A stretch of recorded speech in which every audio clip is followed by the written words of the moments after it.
Welcome back to the Fame Files, episode 44. We're diving into the world of adult content creation today. Always a hot topic. Yeah, but especially with all this buzz around Bonnie Blue and Lily Phillips. They're really pushing the limits. For sure. Bonnie Blue set the internet on fire with just a quick Instagram story. Oh, you mean the cravings one.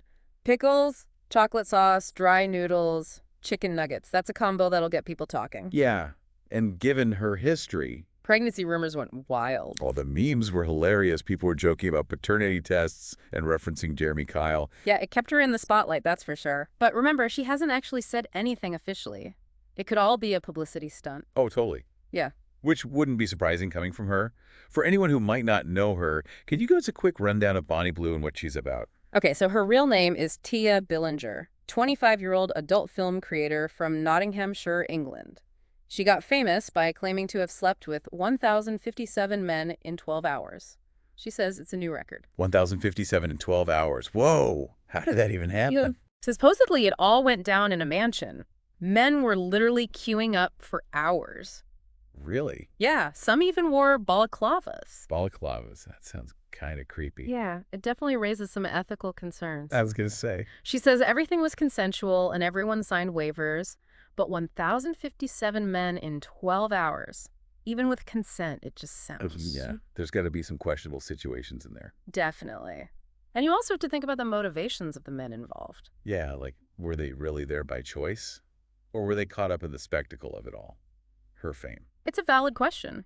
Power dynamics come into play big time when you have someone as successful and well-known as Bonnie Blue, and then you have tons of fans eager to meet her. Right. Plus, this isn't her first time stirring up controversy. Oh, no, not at all. She's made headlines before for other bold statements, let's say. Yeah, remember when she said she slept with 157 university freshers? Freshers? First-year students. Yeah. And get this, she also claimed to have slept with a lot of their fathers. Oh, wow, that must have caused quite the uproar, especially over in the UK.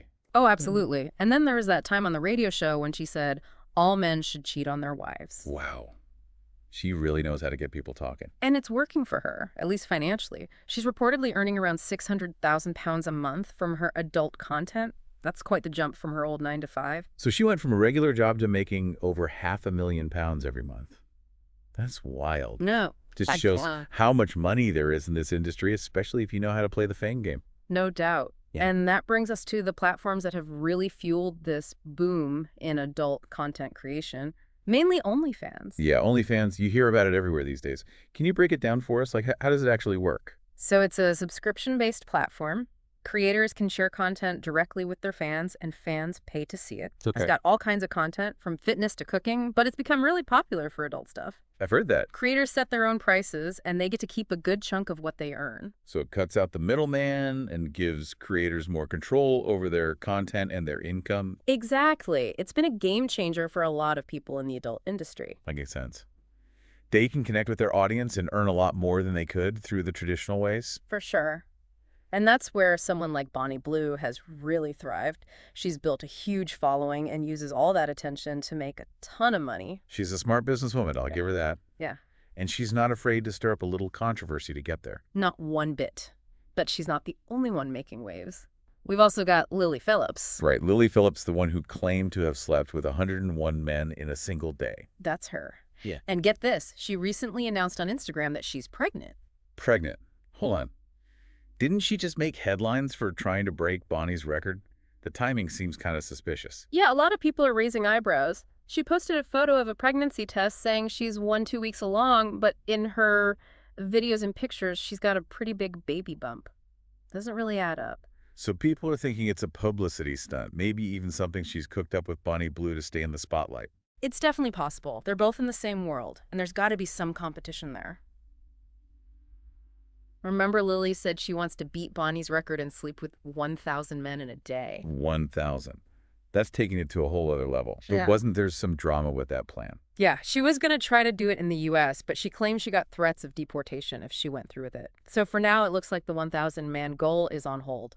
So we've got these two women, both incredibly successful, both pushing boundaries and constantly in the headlines. But it makes you wonder, are they really calling the shots, or are they being exploited by this whole industry? That's a great question. It gets to the heart of the ethical debate surrounding this whole industry. It's a multi-billion-dollar business, largely thanks to platforms like OnlyFans. Some creators are making a fortune, like Bonnie Blue's 600,000 pounds a month. But it always comes back to consent exploitation and the long-term effects of being part of such a public and controversial world. Yeah, it's a lot to think about. And what does all this fame and attention for these women say about our society, our relationship with sex, money, social media? Totally. It's a conversation that's becoming more and more important as the lines between entertainment business and exploitation get blurrier in this digital age. Bonnie Blue's record-breaking stunt, the one with 1,057 men in 12 hours. It's hard to wrap your head around. Yeah, Even putting aside the ethical stuff for a minute, just the logistics are wild. totally. Imagine trying to organize that many people in that short amount of time. Right? She said it happened at a mansion with guys lining up for hours. Wow. It makes you think about the level of organization involved. And she claims everyone signed consent forms. That's what she says. But it still raises questions, you know? Like, Yeah. can you really give proper consent in that kind of setting? Right. Standing in line with hundreds of other men, the pressure must have been huge. Yeah, it seems like there could be a lot of coercion going on. Absolutely. Even if some men genuinely wanted to be there, others might have felt pressured to go along with it. Definitely. And there's that power dynamic we talked about. Right. Bonnie Blue's a celebrity.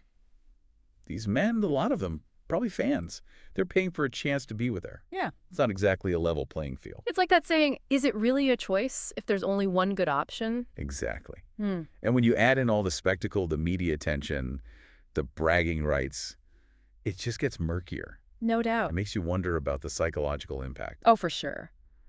Both on Bonnie Blue and the men involved. Right. We talk a lot about women being exploited in the adult industry, but we rarely consider the men. That's true. Are they being exploited too? Yeah. Objectified? Are there long-term consequences they're not even thinking about? It's easy to get caught up in the shock value and forget that these are real people. Right. With their own issues and vulnerabilities. Yeah. And it's not just about this one stunt. Bonnie Blue's story really shines a light on the bigger questions about the adult content industry as a whole. What do you mean? Like, can true consent even exist when money and power are so intertwined with sex? That's a tough one, especially with platforms like OnlyFans making it so easy to create and consume this content. Absolutely. But- It's not black and white. There are definitely creators who feel empowered by OnlyFans. Like, they have control over their content and their income. Right. But there are probably just as many who feel pressured, exploited, or even unsafe. And it's not just the creators who need protection. True. Consumers, especially young men, they can be vulnerable too. They might develop unhealthy attitudes about sex and relationships based on what they're watching.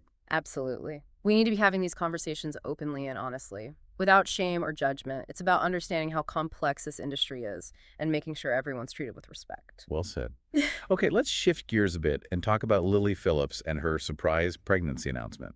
Okay. The timing is definitely raising some eyebrows. Yeah, for sure. She claims to be only a couple of weeks along based on the pregnancy test she posted. Right. But her baby bump in recent photos and videos looks way bigger. It does. So people are thinking maybe it's not real, or that she's exaggerating the timeline for attention. Which, knowing her history and her rivalry with Bonnie Blue, wouldn't be a huge shock. Yeah, she's made it clear that she wants to break Bonnie's record. Right. Sleep with 1,000 men in a day. Exactly. And remember, she planned to do it in the U.S., Oh, yeah. but she said she got threatened with deportation if she went through with it. So this pregnancy announcement could be a way to shift the focus, stay in the headlines, maybe even one-up Bonnie Blue. Possibly. It's a pretty calculated move if that's the case. But in this world, a little drama and controversy can go a long way. True, that. And it's hard to deny that both Bonnie Blue and Lily Phillips are masters at creating it. So what's the bottom line? Yeah. Are these women brilliant entrepreneurs, or are they being used by the system? That's a tough question. I think it's probably a mix of both. They're clearly smart and ambitious women who know how to use their notoriety to make money, Right. but they're also working in an industry that often objectifies and commodifies women. That's true. And there's constant pressure to push the envelope and grab headlines. It's fascinating and complex. They're challenging societal norms while benefiting from them at the same time. Yeah, it really makes you think about the power of social media and how easily we can blur the lines between empowerment and exploitation. It's a conversation that's only getting more important as this industry keeps growing and changing. We've talked a lot about Bonnie Blue and Lily Phillips, these two women who really shaking things up in the adult content world. Yeah. They've mastered the art of getting attention, but it leaves you wondering what's really driving them. Are they savvy businesswomen, or are they getting taken advantage of? It's complicated. I think it might be a little of both. Yeah, It's easy to focus on the shock value, but we got to remember these are real people in a complex industry. you're right. On one hand, you could see them as symbols of female empowerment. They're making their own choices, controlling their bodies and their money in a way that women haven't always been able to. That's a good point. They're definitely challenging norms and expectations around female sexuality and agency. Right? And in a way, they're taking back control from an industry that's historically exploited women. Yeah. They're controlling their own narratives and their earnings. But then there's the flip side, the constant scrutiny, the potential for exploitation, the pressure to keep pushing the limits for more views, more subscribers. Exactly.